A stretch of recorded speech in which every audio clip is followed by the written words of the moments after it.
ঘরের অন্দর থেকে রাস্তার মধ্যে স্ট্রাগলটাকে নিয়ে যাও, সেই যে উত্তর, সেই ব্যাপারটা আমরা হিন্দুত্বে কোনো কিছু দেখিনি পশ্চিমবঙ্গ। বেঙ্গল থেকে যে হিন্দুত্ব উঠেছিল যে মূল কনসেপ্ট, যা সাভারকারও বলেছেন পরবর্তীকালে যে মিলিটারাইজ হিন্দু ডাউন। সোশ্যাল মিডিয়াতে এর আগে সম্ভবত ওপার বাংলার যে অত্যাচার হয়েছে সেটা এরকম দেখেনি। 2001-এ সোশ্যাল মিডিয়া সেরকম সক্রিয় ছিলই না। 2001-এ যে বাংলাদেশে যে হিন্দু জেনোসাইডটা হয়েছিল, তার ইম্প্যাক্ট এখানে পড়েছিল কাগজপত্রের মধ্যে দিয়ে। বহু ক্ষেত্রে পশ্চিমবঙ্গ বাংলা রাজ্য কংগ্রেস কিন্তু দিল্লি কংগ্রেসের বিরুদ্ধে হয় বিদ্রোহ করেছিল বা পাত্তা দেয়।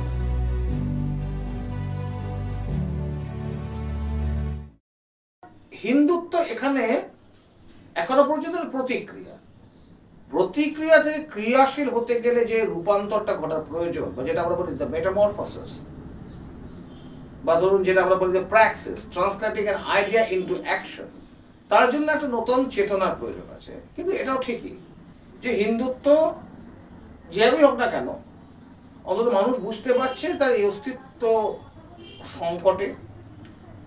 কারণ সোশ্যাল মিডিয়াতে এর আগে সম্ভবত ওপার বাংলার যে অত্যাচার হয়েছে সেটা এরকম দেখেনি। 2001-এ সোশ্যাল মিডিয়া সেরকম সক্রিয় ছিলই না, ইন্টারনেট অতটা স্টেবল ছিল না। 2001-এ যে বাংলাদেশে যে হিন্দু জেনোসাইডটা হয়েছিল, তার ইম্প্যাক্ট এখানে পড়েছিল কাগজপত্রের মধ্যে দিয়ে। এবং এটাও ঠিক, সেই কাগজপত্রগুলো সেটা কিন্তু প্রতিষ্ঠিত কাগজপত্র নয়, সাধারণ কাগজপত্র। একটা কেনা যেত মায়ের ডাক বলে কাগজ ছিল, মায়ের ডাক কাগজটা ভয়াবহভাবে ছড়িয়ে পড়েছিল। প্রত্যেকে আবার মানে ট্রেনে কিনতাম, বিশেষত দক্ষিণ 24 পরগনা অঞ্চলগুলো তো বটে। সেখানে প্রতিদিন আমরা খবর পেতাম যে কি অবস্থা ঘটছে। সপ্তাহে কাগজ ছিল, সপ্তাহে খবর পেতাম ঘটনাগুলো পড়ছে। সেই জন্য বাংলাদেশে যে ঘটছে তা একটা প্রতীক বা একটা প্রভাব। বা ধরুন জামাতের যে ঐতিহাসিক সাফল্য, 1971-এর পরে জামাত বাংলাদেশে এই ধরনের আশাতীত সাফল্য দেখাতে পারেনি। সেই যে আপনার যে ভারত বাংলাদেশের যে আন্তর্জাতিক যে সীমানাগুলো রয়েছে, সে বিভিন্ন ক্ষেত্রে এখানে জামাত কবজা করতে পেরেছে।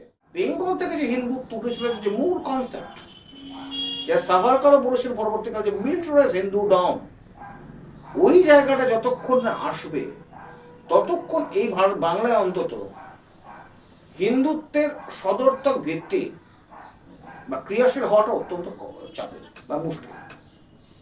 আমি এখানে একটু সোজাসুজি প্রশ্ন করতে চাই, মানে বাবরি মসজিদ আপনার মতে কোন দৃষ্টিকোণ? পশ্চিমবঙ্গে বাবরি মসজিদ বলে যেটা হচ্ছে, এটা কি উচিত না অনুচিত বাঙালির ক্ষেত্রে? অনুচিত তো বটেই, এটা তো গুড়িয়ে দেওয়া উচিত, কিন্তু আমরা গুড়িয়ে দিতে পারছি না। এবার যারা গুড়ি দিতে পারবে, কারণ এগুলো গুড়ি দেওয়া উচিত বা এটা করা উচিত তা আমি হামেশাই বলবো, কিন্তু করতে গেলে যে প্রস্তুতির প্রয়োজন থাকে, যে খুব সংক্ষেপে বলতে গেলে বিপিন বিহারী গাঙ্গুলির কথায়, প্রখ্যাত বিপ্লবী বিপিন বিহারী গাঙ্গুলির কথায়, the three factors MMG, man money gun, এরকম কোনো ধ্বংসাত্মক কার্য করতে গেলে তার প্রয়োজন থাকে। কোনোটাই নেই, যারা করতে হবে তাদের কাছে নেই, এবং যারা করবেন না তাদের কাছে সবকিছু রয়েছে। সমস্যাটা এখানে দাঁড়াচ্ছে। তাই এর একটা তো নেগেটিভ পজিটিভ প্রতিক্রিয়া তো আসবেই। এক হচ্ছে হতাশা করতে পারছি না, এক হচ্ছে করতে হবে, তার একটা ক্রিয়া রয়েছে। সব মিলিয়ে বাঙালির জনমনে, গণমনে এবং চেতনাতে তো হিন্দুত্বের প্রভাব তো অনেক বেশি সক্রিয় আগের দশকগুলোতে, এবং আস্তে আস্তে প্রভাবটা বেশ বাড়তে চলেছে। সাম্প্রতিক পশ্চিমবঙ্গে বাঙালির কাছে কোন ইস্যু বেশি গুরুত্বপূর্ণ? দুর্নীতি, বেকারত্ব, বাঙালি অস্মিতা, নাকি অনুপ্রবেশকারী জিহাদিদের বাড়বাড়ন্ত? সব কটাই, কোনো কারোর কাছে সঙ্গে তো আনরিলেটেড নয়, সবই অবিচ্ছেদ্য। তো কারণ আমরা যদি বলি ধর্ম হচ্ছে কর্তব্য মেন, সে ধর্মবোধের কাছে যেমন জেহাদ একটা ভয়ঙ্কর বিষয়, অনুপ্রবেশ ভয়ঙ্কর বিষয়, তেমনি দুর্বৃত্তি বেকারি ভয়ঙ্কর বিষয়। আপনার হাতে অর্থ থাকলেই আপনি নিজেকে সুরক্ষিত রাখতে পারবেন, নিজেকে নিরাপত্তা দিতে পারবেন। অর্থহীন অবস্থায় পারবেন না, সেটা খুব স্বাভাবিক ঘটনা। সেটা অর্থের প্রয়োজন রয়েছে, এবং এই ধরনের যে পরিস্থিতি হয়েছে, সমাজের পরিবর্তন হচ্ছে, শুধু তো চাকরি বা জব মার্কেট দিয়ে হবে না, নিজস্ব ইন্ডাস্ট্রিয়াল সেক্টরসের প্রয়োজন রয়েছে, সে শিল্পক্ষেত্রের প্রয়োজন রয়েছে, যেটাতে আপনি লাভের কথা বলতে পারবেন। You can earn the profit. এই প্রফিটই আপনার সবচেয়ে বড় ওয়েপন। সেটা সব কিছু অঙ্গাঙ্গিভাবে জড়িত। Economics and Islamic terrorism both are interrelated, কেউ কারোর সঙ্গে সম্পর্কহীন নয়। এই বাঙালির কাছে সবকটা সমগুরুত্বপূর্ণ। রাজনৈতিক দল এখনো পর্যন্ত বাঙালির মন মানসিকতা আবেগের সবচেয়ে কাছাকাছি পৌঁছাতে পেরেছে বলে আপনি মনে করেন? মানে গত 80 বছর ইতিহাসে একদম প্রথম থেকে আমাদের স্বাধীনতার পর থেকে কোন রাজনৈতিক দলের প্রসঙ্গ? আমি হিন্দু মহাসভা ছাড়া কাউকে ধরতে পারছি না। এবং বামপন্থীদের মধ্যে কিছুটা আরএসপি ছিল এক সময়, বাকিটা কেউ কিছু করেনি। কিন্তু হিন্দু মহাসভা তো এক প্রকার স্বাধীনতার কিছু বছর পরই সেই অর্থে ইনঅ্যাক্টিভ হয়ে পড়ে। হ্যাঁ, যতদিন ছিল হিন্দু, আপনারা হয়তো জানেন না যে 1957-এ হিন্দু মহাসভা এবং জনসংঘের সঙ্গে revolutionary communist party of India একটা ইলেকট্রাল প্যাক্ট হয়েছিল সৌমেন ঠাকুর আরসিপিআই এর সাথে। এবং সৌমেন ঠাকুর আরসিপিআই কট্টর অ্যান্টি স্ট্যালিনিস্ট তো বটেই, এবং জাতীয়তাবাদের প্রশ্নে, ভারতের স্বার্থের প্রশ্নে অত্যন্ত অনমনীয় ছিল। সেই যুগ পর্যন্ত যখন হচ্ছে বাঙালির যে অস্মিতাটা দেখতে পাচ্ছি আমরা, at least when Calcutta still was the national economic capital of India, সেই পর্যন্ত হিন্দু মহাসভা যা করেছে 35 সালের পর থেকে আপ টু 57, হিন্দু মহাসভা রেকর্ডের ধারে কাছে কোনো রাজনৈতিক দল পশ্চিমবঙ্গে আসতে পারেনি, অন্তত বাঙালি হিন্দু প্রশ্নে, এবং এই পর্যন্ত আসতে পারেনি। তো পশ্চিমবঙ্গের ক্ষেত্রে আপনি কি মনে করেন যদি বিজেপি আসে তাহলে সেক্ষেত্রে কি বাঙালির কোনো বিশেষ সুদিন বা হিন্দু বাঙালির সেই অর্থে সুদিন ফিরতে পারে? সে ডিপেন্ড করছে, অনেক কিছু ব্যাপারে ডিপেন্ড করছে। কারণ পশ্চিমবঙ্গ বা বাংলার এই যে ভূমি, এখানে রাজনীতি জন্য একটু এক্সট্রিমিস্ট। অন্যান্য রাজ্যে নির্ভর করে কাস্ট ইকুয়েশনসের ওপরে, জোনাল ইকুয়েশনসের ওপরে, কিন্তু পশ্চিমবঙ্গের রাজনীতি নির্ভর করেছে চিরদিনই এক্সট্রিমিজমের উপরে।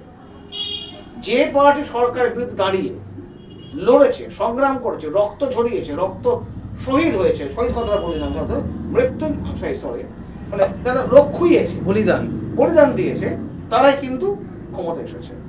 সেটা ব্রিটিশের বিরুদ্ধে কংগ্রেসই হোক, বা কংগ্রেসের বিরুদ্ধে লেফটই হোক, বা লেফটের বিরুদ্ধে তৃণমূলই হোক। এটা অনস্বীকার্য। এবং উপর বাংলা দেখা গেছে দ্য সেম স্টোরি, সে আওয়ামী লীগই হোক বা মুসলিম লীগই হোক বা বিএনপি হোক, যাই হোক না কেন, দ্য সেম স্টোরি, মানে ভূমিটা একটা জায়গায় রয়েছে, তার ডাইমেনশন বিভিন্ন হতেই পারে।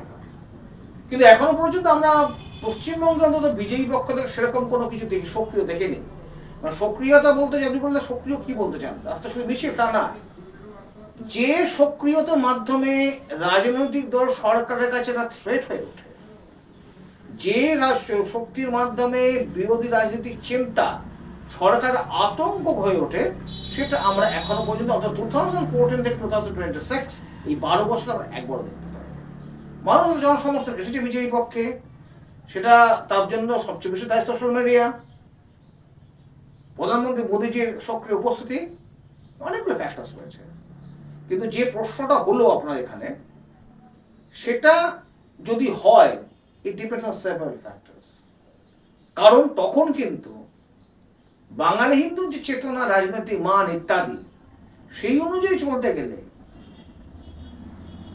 এই রাজ্যের বিজেপি কিন্তু সেন্ট্রালের মানে যে স্টেট কমিটি থাকে আর কি, সেরকম গুড বয় বা বসম্পদ হয়ে থাকতে পারবে না। কারণ ইতিহাসে দৃষ্টান্ত রয়েছে, বহু ক্ষেত্রে পশ্চিমবঙ্গ বাংলা রাজ্য কংগ্রেস কিন্তু দিল্লি কংগ্রেসের বিরুদ্ধে হয় বিদ্রোহ করেছিল বা পাত্তা দেয়নি। যেমন ধরা যাক 1946 তো বটেই, 47 তো বটেই, পরবর্তীকালে ঘটেছে। সেই যে অতিক্রম করে ওঠার যে চেষ্টা, যে প্রবণতা, যে রাজনৈতিক স্রোতের সঙ্গে থাকা, যে বাঙালির অস্তিত্ব, বাঙালির স্বার্থ রক্ষা করা, এ কিছু কিছু কিন্তু কংগ্রেস করেছিল, সামান্য কিছু ক্ষেত্রে, অর্থনৈতিক ক্ষেত্রে নয়। কিন্তু অর্থনৈতিক ক্ষেত্রে কংগ্রেস কিছুই করেনি। দ্য গ্রেটেস্ট, এটা হচ্ছে the greatest backstab to us. কারণ what has been done by them, যে ফ্রেড ইকুয়ালাইজেশন পলিসি, তার মান, তার চিন্তা, তার প্রভাব, তার নেগেটিভ ইম্প্যাক্ট এখনো চলছে। কিন্তু যেটুকু করেছে সেই জায়গায় যদি বিজেপি উঠতে হয়, নিজেকে যদি একটা নতুন চিন্তা আনতে হয়, নিজেকে একটা নতুন, যেটা বলতে পারি আমরা বিকল্প হিসেবে তুলে ধরতে হয়, পশ্চিমবঙ্গে বিজেপিকে এখনো বহু দূর হাঁটতে হবে, এবং সদর্থকভাবে হাঁটতে হবে, এবং সক্রিয়তার সাথে হাঁটতে হবে। এটা অবশ্যই বলবো। আচ্ছা, আপনাকে অনেক ধন্যবাদ আমাদের সাথে থাকার জন্য। নমস্কার।